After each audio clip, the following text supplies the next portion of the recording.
This program is going to be talking about recall preparation. And first I want to introduce the speakers, and then I'll just introduce the subject very briefly, and then we'll get into some issues that we want to discuss today. First speaker, Dr. Jason Hertzberg. Jason is a corporate vice president and principal engineer at Exponent, and he leads the firm's product safety consulting practice. And Dr. Hertzberg regularly consults on CPSC product recall investigations. He also gets involved in field failure analysis of field return products, product recall investigations, evaluation of corrective action programs, and really anything as it pertains to product safety, either before you have a problem or after you have a problem. Next, Chris Harvey is the Senior Vice President of Client Services at Sedgwick Brand Protection. And Chris leads the team of recall strategists who help companies develop plans and implement plans for recalls. He's been involved in thousands of recalls. And Chris is also a board member for ICFSO and very active among and well known to all of you, and a good friend of the product safety community. So those are our speakers today. I'll be moderating. I have a little experience on the recall side. I've been doing recalls for over 40 years. And not only do I, certainly when I was an in-house lawyer, help companies set up programs, but also then implement recalls. And then also more recently, I have been an expert witness in defending the adequacy of the recall in litigation, in product liability litigation. So I've come at it from different sides, and so I think between the three of us, we have a lot of real broad experience in various aspects of this subject.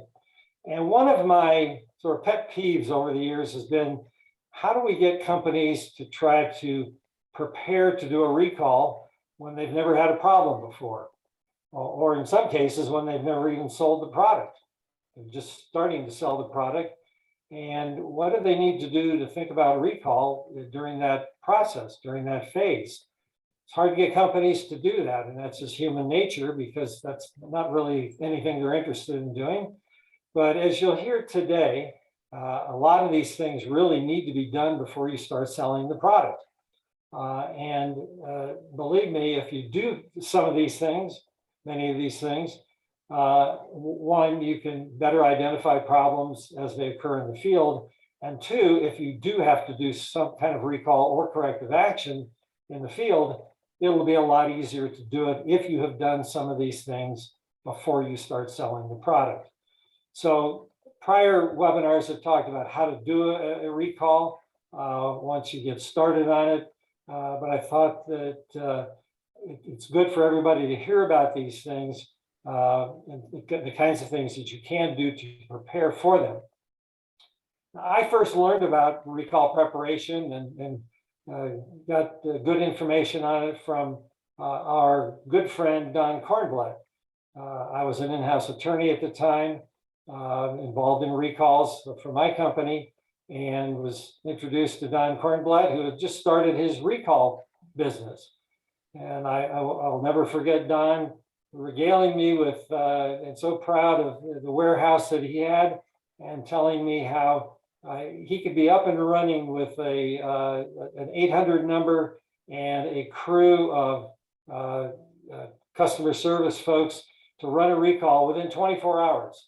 So there were things we needed to do in order to get ready to do a recall, of course, but that he could set it up before we even were going to do a recall, so that he could get started on it immediately. And that was just, to me, so commonsensical, that preparing for these kinds of things, particularly when we have had recalls in the past, so we knew there would be some in the future. So thinking about it, preparing for it, so that when something does happen in the field, you know exactly what to do and who's going to do it and how to get it started. It gives you a lot of comfort and knowing that you are prepared to do something that hopefully you'll never have to do, but you are prepared in the event it does happen. So this is an important topic, and it's particularly important these days as there's more focus on recalls, and also with a lot of insurance companies that are now offering recall insurance, and what are the kinds of things they would like you to do, which will be the subject of a future webinar, which we'll talk about that. So anyway, we wanted to talk today about some of the most important things that the company can think about in order to prepare for a recall. So with that, let's get started on the first topic, and hopefully my slides will move forward here. Just a second. Okay, oops, there are speakers. Sorry about that. You see us in here anyway. Okay, here's our first topic. Traceability is one of the aspects that clearly needs to be done as you're designing and manufacturing the product. So let me turn it over to Chris Harvey to talk about some of these procedures and things that can be helpful in the future. All right, thanks, Ken, and appreciate being able to speak today. So one of the most important aspects in any type of recall is that product traceability. It's identification of the product. So what is impacted by the issue? Where is the product sold? Where could it be now? And this is where it can be very important for stakeholders, especially part suppliers, manufacturers, to quickly put this, so to speak, fence around what is, truly the population that's affected by the issue. And if you can limit that scope, obviously, it can reduce the overall impact and cost to a company that has to recall a product. I will say some larger recalls are generally executed without knowing the full status of the affected population. And I've seen a number of these recalls that are larger in scope, really simply because the company struggled to narrow down that affected population, what had the defect. Now, with that being said, this step needs to happen very quickly. And this is why planning before an issue occurs, and as you're designing a product or manufacturing a product, you don't want to think about what could go wrong, but it is important. Companies routinely have to balance, how quick they need to move forward on a recall, with how fast they can analyze the data, they can trace the product, based on the risk of the situation.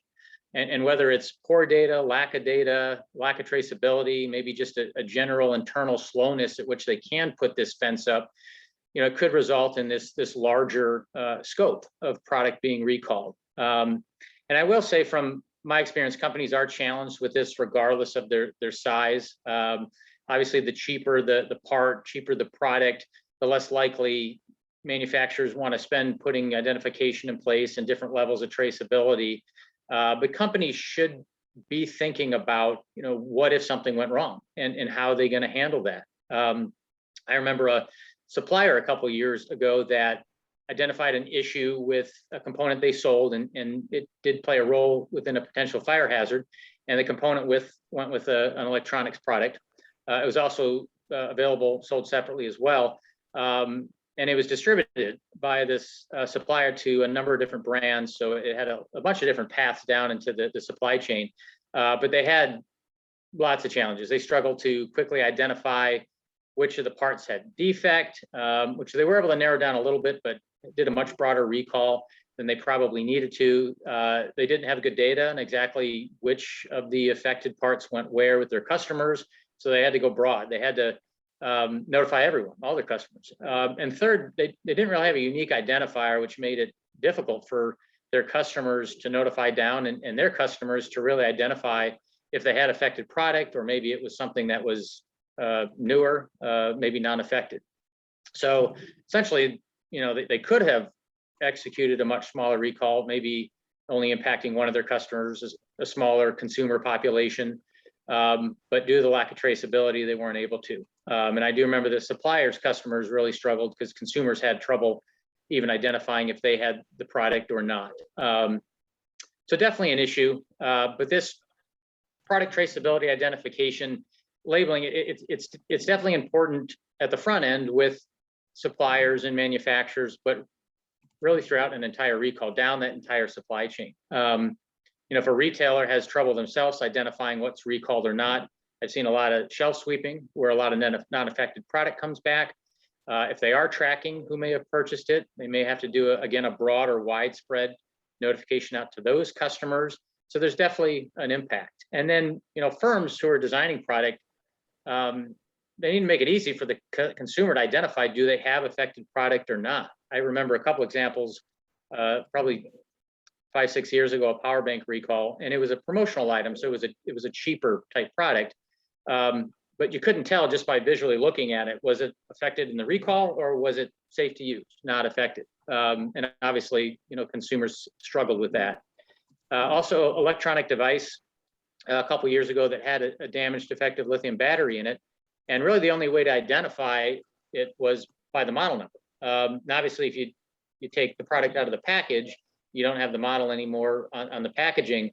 But when you looked at the product, the only way to tell the model was you had to actually open up the product and move the battery out of the way to see the model number. Obviously, if you have a damaged defective battery, you don't want consumers touching the battery. So if you can design it to where it's easy to tell, you're going to reduce the impact of a recall. You're not going to have as many concerned consumers calling in, which in sense can save money and reduce the amount of non-affected. So honestly, the best first step is in effective traceability within a recall is ensuring the parts, the products are labeled during production, but also through the supply chain. And understanding what identifiers should be used. Obviously, a serial number, which is very granular, is best for traceability, but it isn't always feasible as well or cost effective. So a model number that's stamped with a date code, manufacturer code, ultimately something that, again, can help you put up that fence and narrow it down. And then once you have that, how is that data tracked? How quick can you be able to pull that and narrow down the scope of a recall? Obviously, supplier records, material records, production, any distribution records, registrations, all that will help within that process to limit it. And these are things you should be thinking about, again, before you have a recall situation. Companies absolutely need to ask themselves if something went wrong with one of their products, how quick can they move? How quick can they narrow this down? Look for gaps and deficiencies now and fix them now before you actually have an issue. It's going to save time and it could also save some money in the long run if you do have a product recall. Ken? Yeah, my traceability story involves a recall of disposable cigarette lighters, and there was a serial number on the lighter itself, and we knew exactly which ones we wanted to get back from the retail stores.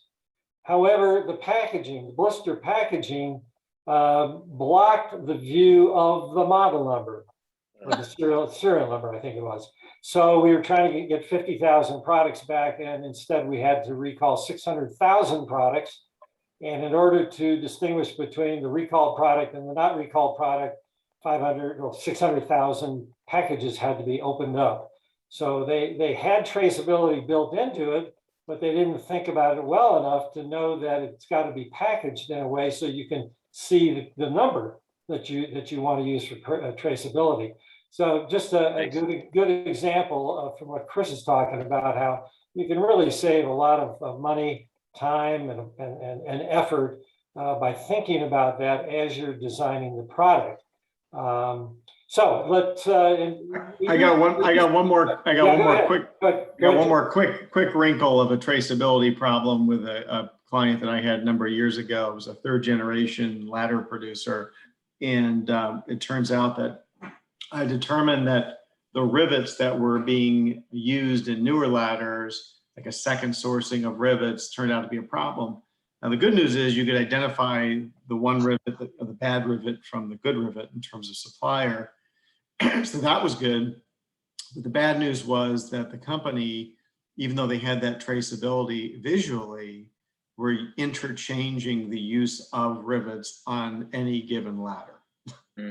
So where we identified and said, hey, all you have to do is recall the ladders that have these dimples on the rivets, they looked back and said, wait a second, every one of these ladders has a different distribution of non-dimpled and dimpled rivets, in which case they had to recall all 60,000 plus ladders, and it unfortunately bankrupted this smaller company. So that's another wrinkle on top of traceability, having to do with the use of different suppliers for any given product that they make and not keeping track of which is in which. Yeah, well, one other thing is the use of QR codes on the packaging in some situations can be helpful, so that if you have a bunch of products in the warehouse and you're going to recall a certain smaller category, population of products, that they could be identified by the QR code. So somebody could actually scan QR codes in a warehouse and identify easily which ones get pulled off the shelf and which ones don't. I'm not an expert on QR codes, but I've been told that it could actually be set up that way. So it's just something to be thinking about and needs to be put into the design. Now, we use the term safety critical parts, and we're going to go to the next topic, but maybe Jason can talk about how do you figure out what a safety critical part is as part of the process, because that goes to the next topic we want to talk about, if I can find my button here, and that is quality control procedures for safety critical parts. So go ahead, Jason.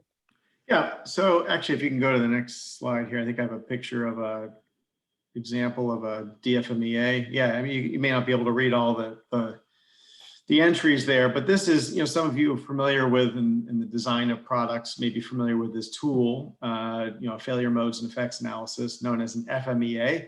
And it can be applied when you're going ahead and trying to design a new product. So a DFMEA would be a design FMEA. And when you use this tool, you're basically looking at different specific items that you see on the left here: item function, potential failure mode, potential effect of a failure, potential cause or mechanism of failure. So you come up with what type of severity, what kind of probability, to kind of get a sense of risk, how easily detectable it is, and coming up with what are known as risk priority numbers, or RPN numbers, which allow you to determine whether you want to take a specific corrective action or an action to mitigate that risk before the product is released, for example. So the reason I bring that tool up is that is a tool, just like you use a DFMEA for developing a product design, you can actually perform a comprehensive PFMEA or a process FMEA when you're talking about the manufacturing and assembly process at the factory level, being a critical step in producing safe products. So it's a systematic analysis method that shows potential failure modes that can be attributed to a specific production process. And that gets us to safety critical parts. So you can take action, you can put steps in place to mitigate that risk based upon these process steps. And responsible parties would typically include people from production or manufacturing, maybe the quality control department, or even some other departments that are involved in cross-checking and doing safety checks, maybe even people in your warehouse or in the storage facility. So it can be used, a PFMEA can include a list of things like process function requirements, like let's say you're applying soldering paste. What happens if there's a misalignment? Is there insufficient solder paste applied? What happens then? What could happen in terms of an electrical failure with that particular component? Is that a safety critical component where that process issue could result in a safety issue or just a quality issue? And what can be done to ensure that it doesn't happen for that process step? So, the quality control may be such that you inspect the first X number of pieces before production and maybe verify the process is still in order every X number of hours or X number of shift by a group leader or a safety inspection person. Likewise, you can consider things like, what if a component's pins are too long, which can lead to an electrical short. And that gets to making sure that your standard operating procedures or your SOPs are in place to confirm, for example, what is the pin penetration length? Is it within the SOP range? How do you check that? Do you have a special fixture that you need to put in place in your manufacturing line in that workstation to make sure that you are in fact meeting the requirements and the parameters of that particular process? So having critical control points, or CCPs as we call them, in place to ensure 100% inspection of certain parts and certain subassemblies with production QC inspectors assigned to mitigate these potential issues associated with safety critical parts like batteries, capacitors, thermal fuses, and cutoffs. You know, things like that, you definitely want to make sure that you're doing 100% inspection on those particular safety critical parts.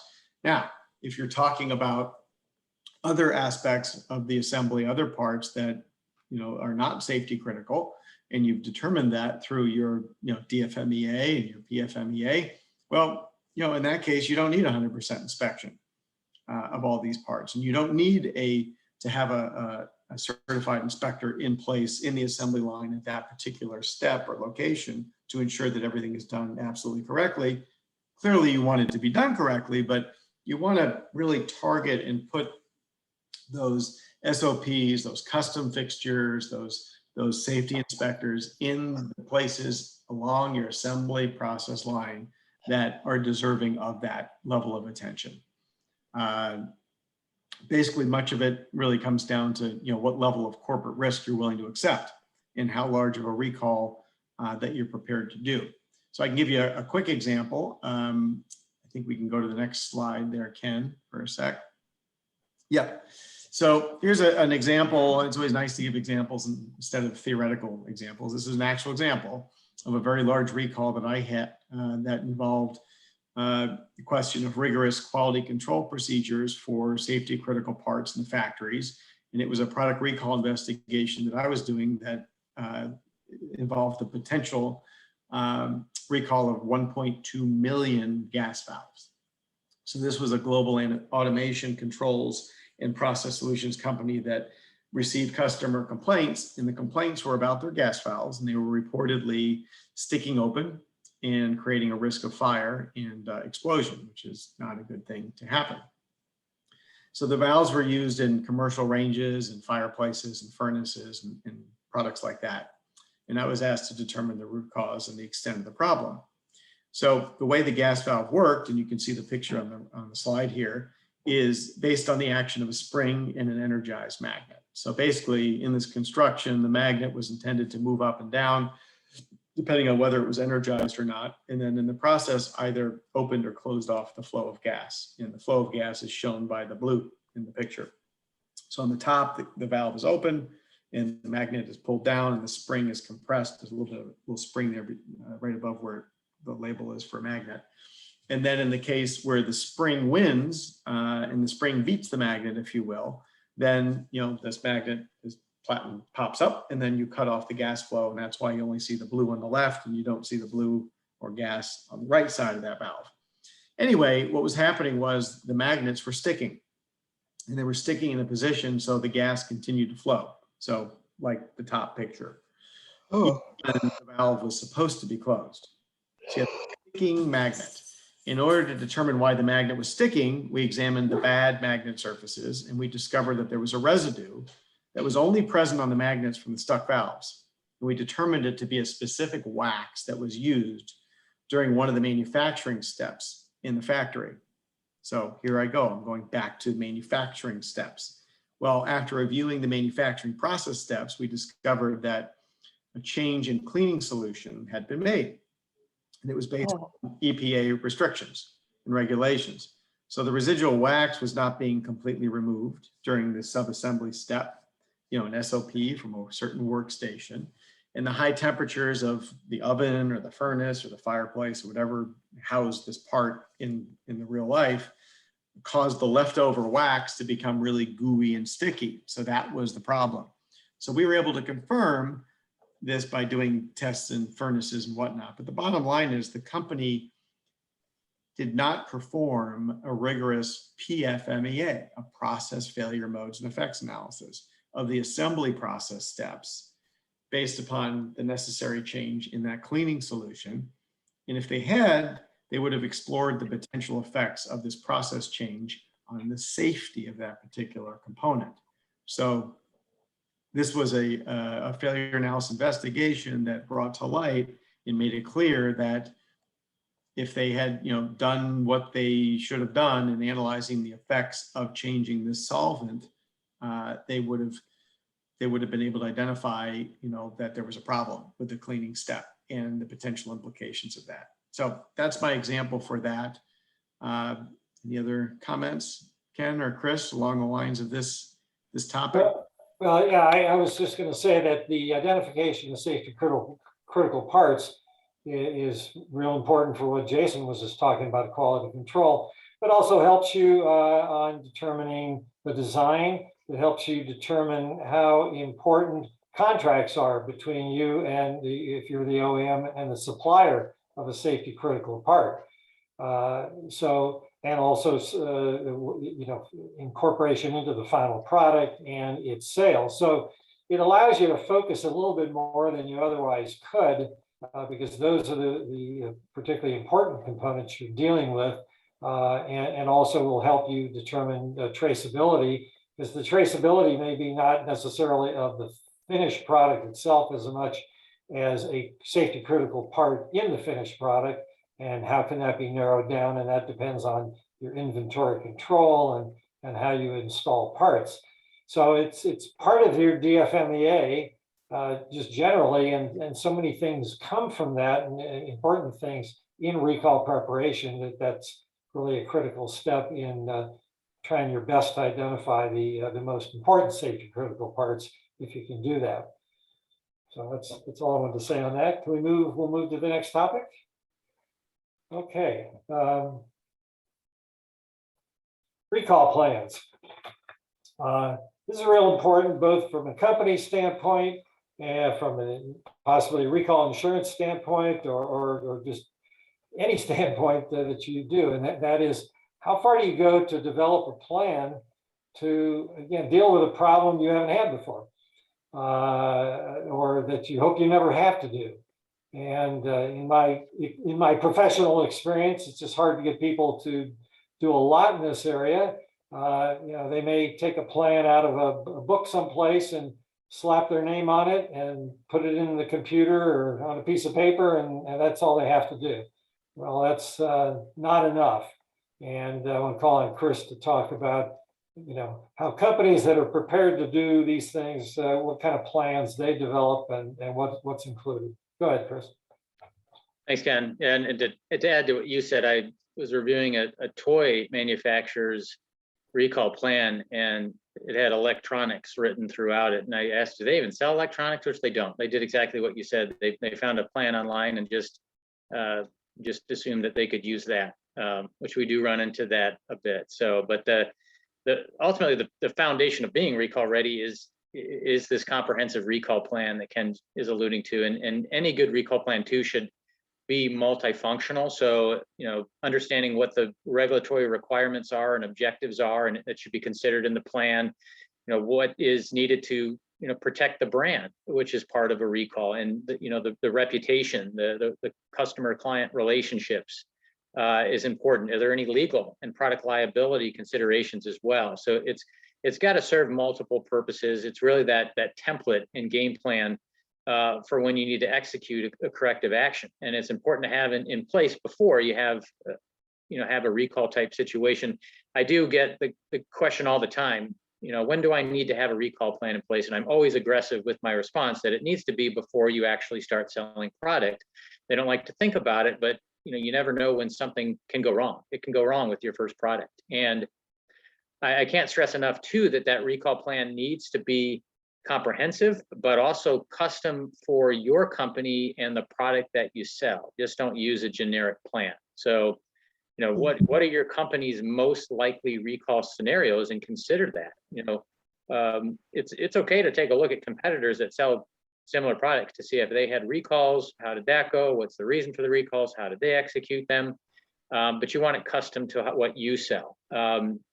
Understand how your company's structured today and who would need to be involved in a recall. There can be differences from company to company.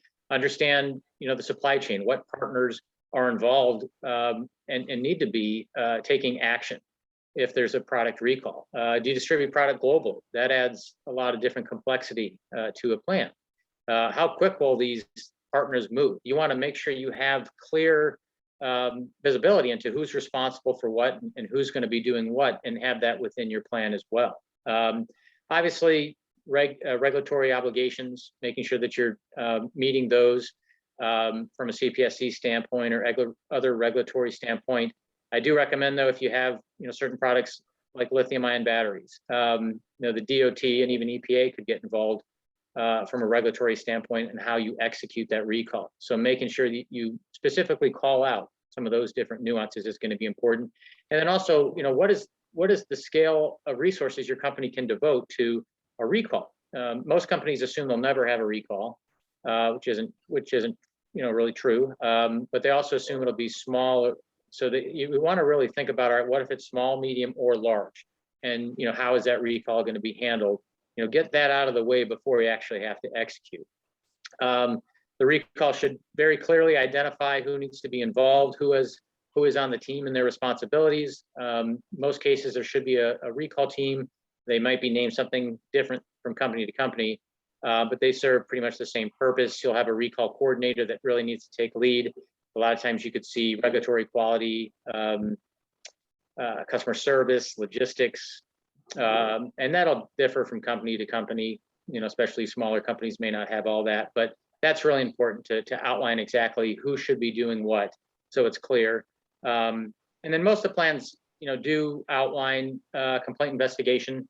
Sometimes companies will have a separate SOP or plan for how to handle customer complaints, consumer complaints, how to investigate those, but it needs to be, tied together. And, it's important to understand for your company how a recall could start based on the products you sell. So from the customer complaints that come in through social media, through the call center, if you were notified, let's say by the CPSC, was it an internal discovery, maybe through testing, was a supplier did the supplier notify you perhaps of a defect as well? So all of this outline, and how is it going to be escalated? How is it going to be analyzed? How is it going to be trended? Is it isolated? Is there a pattern? What's the other relevant data? The plan should also indicate the immediate actions that are needed as this progresses. So are you putting a hold on product? You need to notify anybody. Can you start to identify the scope where the product was shipped? Start to think about, is this really a potential product recall? And then what's the internal communications related to that, which we'll talk to. Can you identify the root cause yet? Do you need help from an outside party, maybe like Exponent? And this is where you can really try to look and see, where can you put the fence around this? Can you narrow that scope? And obviously, too, any type of reporting. So if there's a significant product hazard, a defect, a violation, sometimes there's gray area there, but you want to outline that as well.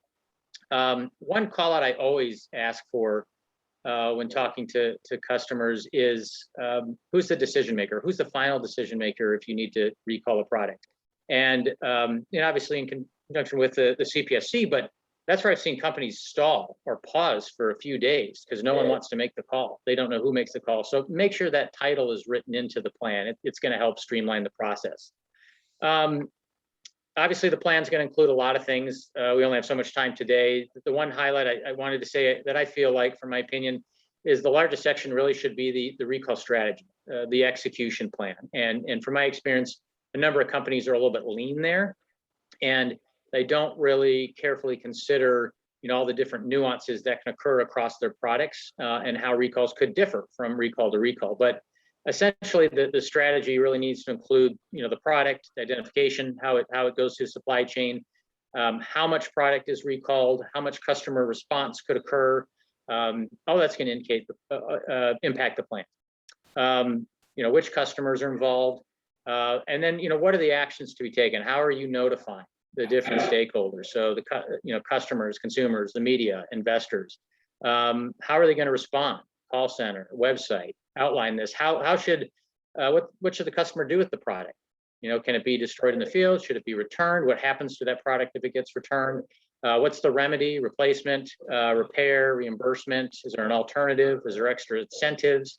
And obviously all alignment with the agency as well. But I do, recommend proactively, and I've done this for some, is where you take a look at the product line and how can you bucket those? So you don't have to reinvent the wheel every time you have a recall. So are there products that are going to be difficult to have physically returned? Large products, heavy products, lithium batteries. Is there some products that probably would be easier to repair versus replace? Are there some products that are distributed globally or sold online? So all things to kind of factor in as you're thinking through a strategy, and just ensure it's not, just so generic. And the last thing is, once you have this recall plan, you got to train the team with it. So many people want to just move right to a mock recall, and in my opinion, a mock recall should be really a simulation of actually executing it, where you can further identify gaps and deficiencies. It's not a time to fully train, because the mock won't go well if nobody knows what to do. So ensuring that you're training. And I do recommend a mock recall annually if you've not had a real recall. And, especially too, if you've changed, products, if any of the procedures may have changed as well within your distribution. So I definitely recommend that, and take it a step further a lot of times as well. So, a lot of people say, I did a mock recall, but it was just a traceability exercise. They still don't have a good idea of, who would actually develop letters? How do those get, routed? Who's going to handle, some of the logistics if this product was returned? If you're giving out reimbursement checks, how is that going to happen? So they don't have a good idea, and that's why I typically recommend going through the full process of a mock. With that, I think am I going to hand it back to you, Ken, or? I'll just mention one thing and then turn it over to Jason. It's not only just your recall plan; it's the recall plan for your suppliers of safety critical parts. Do you evaluate those? Do you require your suppliers to have a plan? Are you aware of it?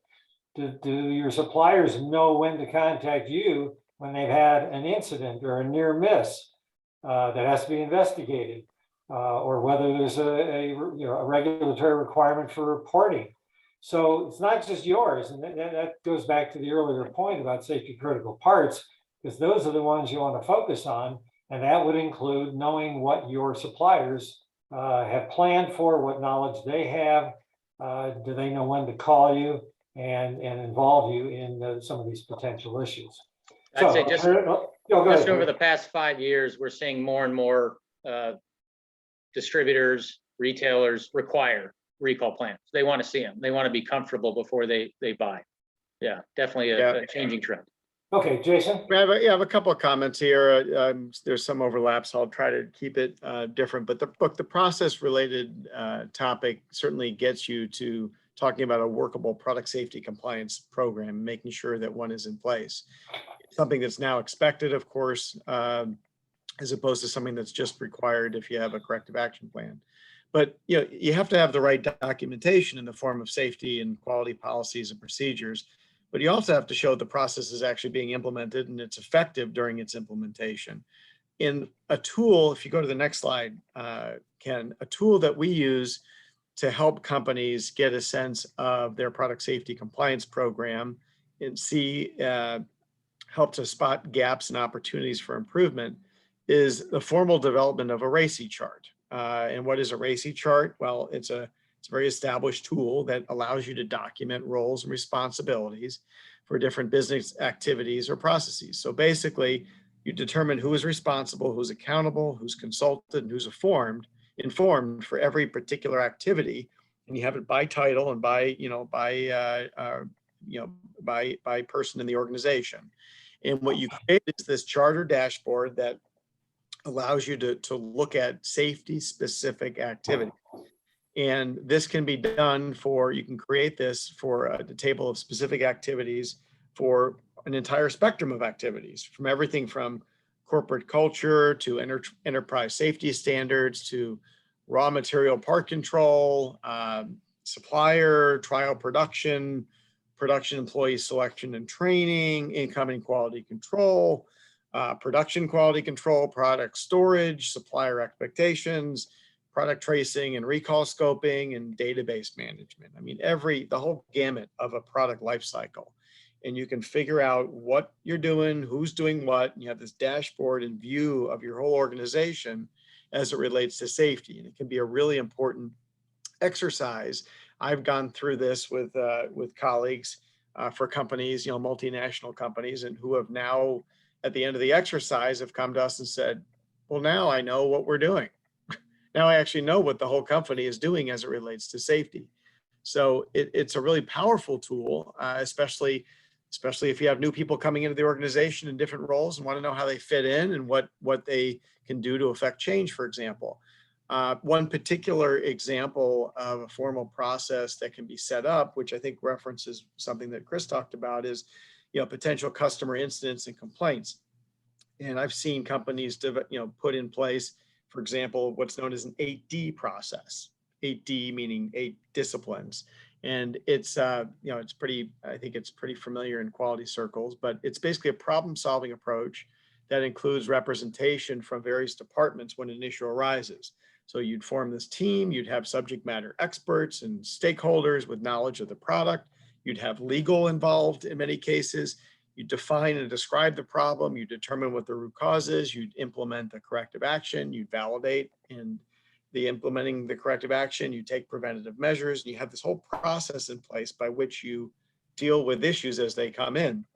It's this formal process, and I've seen that to be very effective.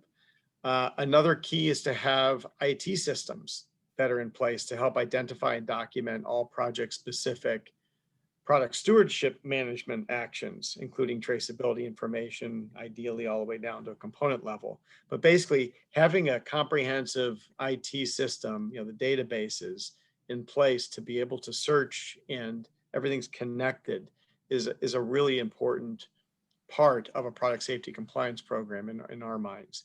And then having an unbiased, no conflict of interest kind of senior leadership role, which is what we just talked about a bit, whether it's a VP of safety or regulatory, who's not tied to the success of a product or having, my baby syndrome tendencies, to be objective and create accountability. And perhaps that person then becomes the person ultimately responsible for making the difficult call as to whether you need to report or recall or whatnot. So those are my comments about this item just being sent at the time. Thank you. Just one comment, and we'll move to the next topic. In defending a product liability case where the product that hurt the individual was under recall, it's based on pure negligence. So could the company have done a better job of recalling the product? So you can take one company that has an extensive plan, they do mock recalls, they train their people, they did the best they could, and we'll assume, let's say they got 50% of the products back. The jury could say that you were not negligent. You did the best you could under the circumstances. You were a good company that cared about safety and did the best that you could do.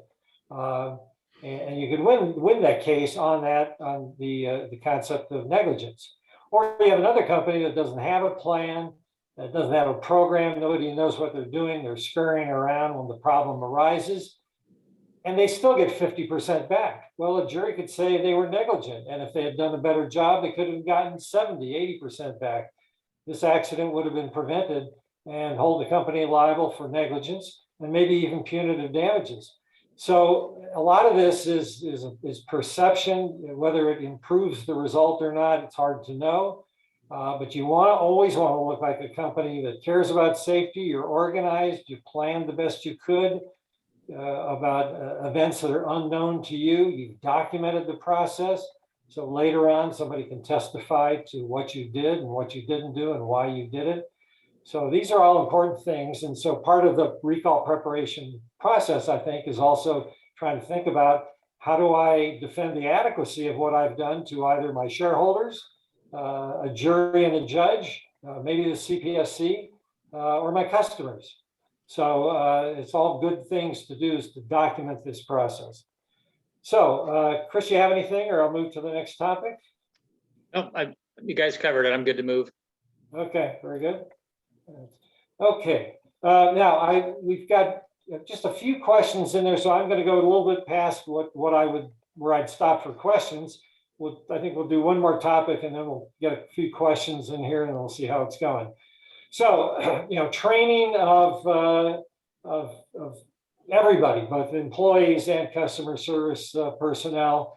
One of the keys here is how do you identify real or potential problems, and what do you do about it? I mean, that's key, because if you were on notice of a problem and you don't do a proper investigation and future events occur, that's bad news.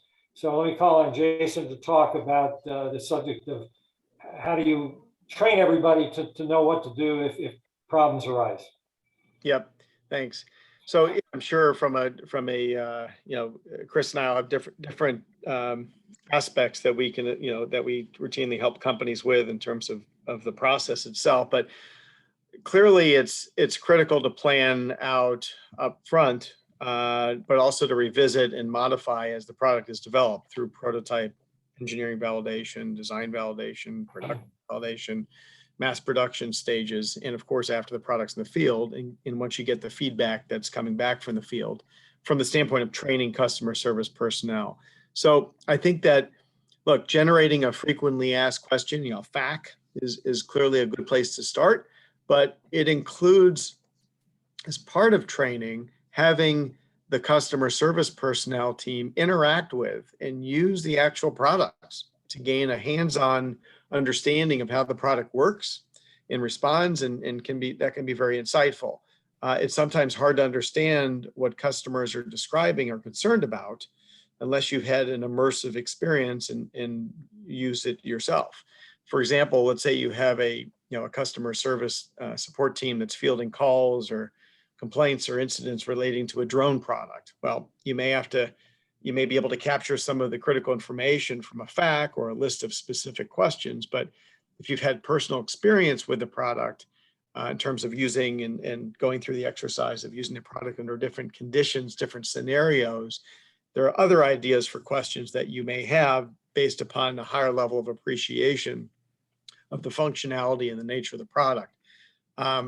In addition, having a structure in place where customer feedback and complaints are captured in one database with unique identifiers and serial numbers for traceability, of course, comments including answers to critical questions like history of use, incident scenario, images to be provided, having decision gates for when a product is requested to be returned and how that will work to make sure that the incident units are going to be available for analysis to determine if a pattern of defect exists. I mean, those types of process flows are really important to have hammered out before you bring the product to market. This is often a big issue that I see in terms of the assessment of a potential safety issue, is having instant units actually back for you to look at. Do you have a structure set up where you automatically offer a bounty or a replacement for potential safety issues and have clear, specific steps that need to be followed by the customer to make sure that the product not only comes back, but it comes back in an unadulterated state or condition? I mean, the last thing I want to have is a product that comes back to me for analysis that's been completely disassembled or trashed or packaged incorrectly, and now it's broken in pieces that are a result of transportation and the logistics of getting it back to me versus the condition that it was in at the time of the incident. So those are some subtle considerations that can factor in. The last point is, what specific keywords are going to be flagged for elevating to the quality department or engineering or safety officer. So, terms like fire or spark or hurt or injury or shock, or, there are different ways that this information comes back to a company through email or chat or phone transcriptions or reviewing websites that have, marketplaces that have comments and reviews and ratings. How do you assemble all that, and how do you make sense of it with the appropriate terminology to make sure that you are keeping track of what is out there, but separating the noise from the truly potential problems that you have out there? I mean, that's something that you really want to think through and make sure that you're not just going willy-nilly with certain terms that catch the service personnel's catch their interest, and those are the ones that they elevate. The last thing you want to do is be sitting on data that you should have known better. You should have kind of moved that up to the chain of quality control or whoever, and you didn't, because you didn't have the process in place. So those are my comments about that. Okay. Yeah, this is so important because you don't want to be in a situation where you've had 100 phone calls from customers that come into different customer service personnel, and nobody even thought about it. They didn't ask the right question. You got now 100 reports that come into, again, different customer service people who are answering the phones, and you either can't piece it together because you can't figure out a trend, or you don't have the right information, and you got to go contact everybody again to ask the right question. So on the theory that there's not one person answering the phone, but we got multiple people, really developing, as Jason said, the FAQs and a script about all the questions that you want to have, and when they utter these kinds of words, and you create flash words, I think is the term they use. So if they utter fire, they utter explosion or whatever, then this script kicks in, and here are the things you need to find out, or you escalate it to somebody higher level person. So thinking through the potential failure modes, which you're going to do during DFMEA, is going to help you then identify the scripts and the questions that are necessary. And you'll be a lot happier if you do that, although you're going to have to figure out then what to do with all that information once it comes in. Chris, do you have anything to add on that one? No, the only thing, and Jason, you hit on it, is these flash words are the key words, but not to pick on lithium batteries, but that's a key one to have, some specifics of what those key words are, because that'll dictate, what packaging that you need to use potentially to get it back. So if it's, obviously it was caught on fire, but if it's, certain swelling and certain things, there's certain degrees and verbiage and keywords that customer service team really does need to be trained on to identify, is it a potential DDR battery that they need to look at. So that's really the only call out, and something that we've seen get a little bit more attention from manufacturers that have lithium batteries within their products now. Okay, I just want to mention, there are a couple of questions here, and I'm just going to briefly mention them, and then we'll have time for the last topic.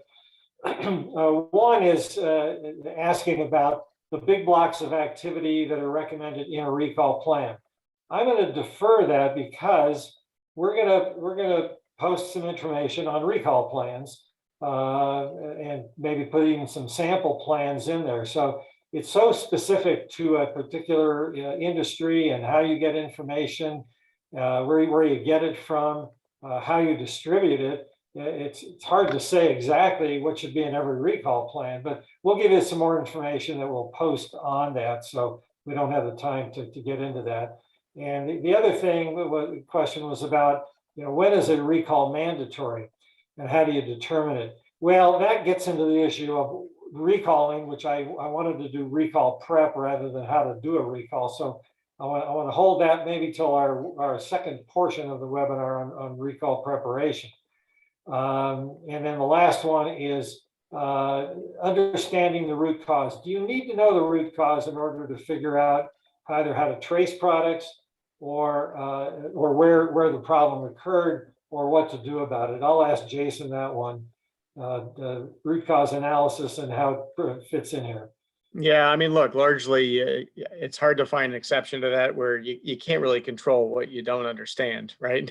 So from a traceability standpoint. So in terms of going to traceability and making sure that you can put a fence around things, and you really need to get back to the component level of what's going on. Now, that being said, there are times where we've run into situations for a couple of different reasons where you can actually you can come up with a corrective action plan that is acceptable and approved without fully understanding the specific root cause, by taking the approach of containment and making sure that a problem doesn't propagate and become, for example, a fire hazard or a shock hazard or something, in terms of something that you could do, whether it's an enclosure or something, to just contain whatever event is happening inside without maybe necessarily understanding that it was this particular capacitor from this logic issue that created a situation where you had a venting of contents, for example. So it's always desirable to figure out the true root cause of a problem, to be able to come up with a corrective action plan, but also go back in the traceability end of things and figure out what to do on the back end. But I'm saying there have been some rare exceptions where corrective action plans can be generated without a full and complete understanding of every step of the failure mechanism process itself, if that makes sense. And I'll just add that your legal responsibility to report to the CPSC is not dependent on your understanding of root cause. Correct. You have to report if there's a defect that could create a substantial product hazard. Whether you know what caused the defect or not is not relevant to that consideration. Right. Okay, last topic then, quickly, about training people. And again, we obviously can't discuss these in great detail, but these are just good ideas about things you can do to prepare. Again, there's a lot of material that we'll post that will get into more detail on some of these things. So, Chris, did you want to talk a little bit about this? Yeah, just kind of, real quick. I think companies really focus a lot of times on communicating a recall downward, but they fail to fully plan on the internal communication and providing expectations and providing training for their internal teams. And obviously, recalls are very sensitive. Information that's gathered during the investigation, the analysis, the pre-launch setup and stuff, it needs to be managed carefully and confidentially as well, to ensure that missteps and misinformation doesn't go out there. So absolutely, companies need to proactively look at how they can train the different responsible parties, the different departments who will have different roles and what they should do, especially if they're customer facing. A few years back, I remember a sales team being notified of a recall before it launched, and they decided, oh, it's a good idea. Let me just tell all my customers that there's a recall is coming. Well, the recall details changed, misinformation happened. Obviously, it was a nightmare for them. Another one I remember a few years back, a recall was announced, and there was some injuries. So the media actually went to a corporate headquarters of a company that was the recalling firm, and they were waiting for someone to come down and talk to, but somewhere there, the front desk receptionist was chatty and disclosed that they weren't surprised that the recall had occurred. They'd been getting complaints and issues for a number of years and just chatted away. Obviously, a bit of a liability issue there. And then just in general, we talked about customer service being trained. It's absolutely critical that they're trained with the difficult questions. And they're not always the same group that's answering these complaints that come in. Usually it's a broader group that might answer those type of questions. But the big things are the quick, hot topic FAQs, like when did you learn of the recall? Why was it so delayed? Why am I only getting this remedy? And from my experience, if you don't provide them the answers, they're going to make up the answers, and you don't want that. So I've seen lots of mistakes occur from that standpoint. So the big here is just making sure that there's a lot of focus within the plan and the training on the internal communication. Who needs to know what at certain times? Who needs to be looped in at certain times? And really firm FAQs. And I recommend having those templates already available, so you don't have to reinvent the wheel every single time. And then the last point is just media. You don't want someone who's not trained in media relations answering media related calls, whether it's an outside PR firm or someone internal. Make sure that all of those media inquiries go direct to them, because I've seen companies get into a lot of trouble. So that's kind of the quick hit, Ken. Okay. And then in my last sentence, there's also reminding you about the suppliers and your retailers, your sellers, and how important it could be that they understand the sensitivity of emails and memos about post-sale safety issues and incidents, and to be careful about how you discuss those, not making admissions that you can't support or overstating problems. So it's not just within your company, and that's partly what makes this difficult, is that there's a whole supply chain that could be involved in creating documents that are not helpful in the future. Okay, last slide here, and then we'll stop. Our next webinar, October 13, on risk assessment. We're going to have a webinar in November, and we might do the recall preparation webinar too, where we can talk about recall insurance and how to protect yourself from recall exposure within the supply chain, and anything else we left over. Maybe we'll do one in December, and certainly we'll be doing them again next year. If you have ideas for webinars, You can email us at info@productsafetyprofessionals.org. Concerning today's presentation, here are the email addresses for the three speakers. And last, we will post a number of things in the archives for the webinar, both the webinar itself and the slides, and reference material that you can read at your leisure, at people in your company on recall preparation. Okay, with that, I want to thank Chris and Jason. Thank you, Loudon, for administering it, and thank you all for participating today. Thank you very much.